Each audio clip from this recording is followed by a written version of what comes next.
Hi, I'm Shannon Knight. In this short presentation, we will discuss how the Spirit baptism sparked a global movement, led to the formation of the Assemblies of God, and continues to empower us to serve today.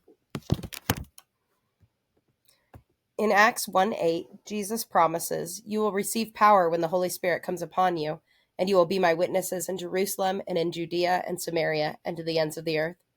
This power is how the Holy Spirit equips every believer, not just pastors or missionaries, to be a witness wherever they live, at school, work, and in their communities. Spirit empowerment isn't just for personal benefit. It gives courage and boldness to share our faith. William Seymour was the son of a former slave. He grew up in a very segregated America during the Jim Crow laws, but was also deeply devoted to God. He was a student of Charles Parham, but due to segregation was required to sit outside the classroom to listen. He was known by others as a very humble man with an honorable devotion to prayer, often spending 5 to 7 hours per day in prayer.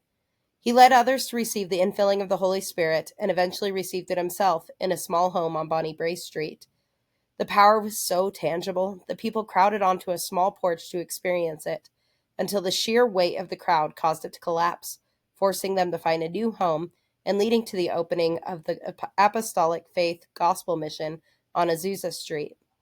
The Azusa Street Revival was characterized by a radical openness to the Spirit, who led the services, which had no planned speakers, offerings, or music, and by a radical unity of races and classes, leading to a remark from Frank Bartleman, an evangelist and participant, who said the color line was washed away in the blood.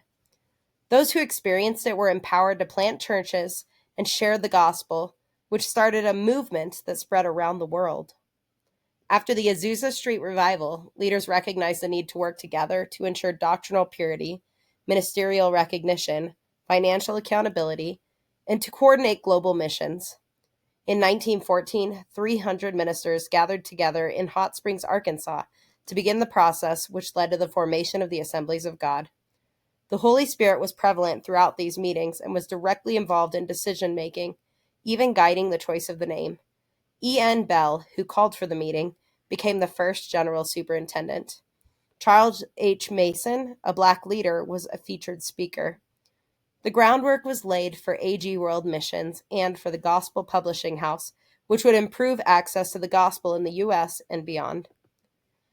The historic revival that led to the creation of the Assemblies of God continues to be prevalent as the Assemblies of God continue to value diversity and bringing all people into God's kingdom. AG churches are some of the most diverse in the U.S., with around 50% of adherents identifying as ethnic minorities. Assemblies of God World Missions has one of the most effective world missions programs, with over 80 million adherents worldwide in 155 countries and territories. Instead of building churches that mimic U.S. styles, the AG World Missions use an Indigenous Church model that aims to empower world churches to use their own cultural strengths to create churches that will govern themselves, support themselves, and send their own members out to start new churches.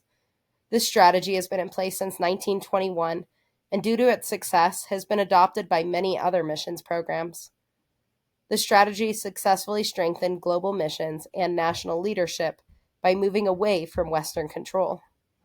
One key part of AG missions strategy is compassionate missions, which serve spiritual and physical needs of people.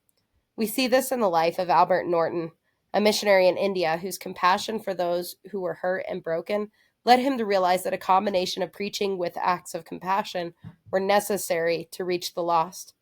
The same call to compassionate ministry was embraced by Mark and Huldah Buntain. During a short-term evangelistic campaign in India, a beggar challenged them, "Preacher, feed our bellies and then tell us there's a God who loves us."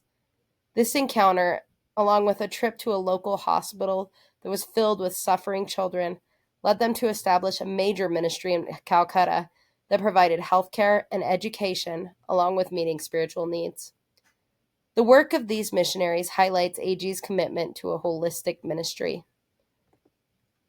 As a member of an AG church, you are part of God's plan to go to the ends of the earth. You can be a part of this by giving to missions, supporting Assembly of God ministries such as Speed the Light and Chi Alpha, and by fulfilling your calling by witnessing in your community through your own Spirit-empowered ministry. This is not just history, it's a living reality that you can be part of today.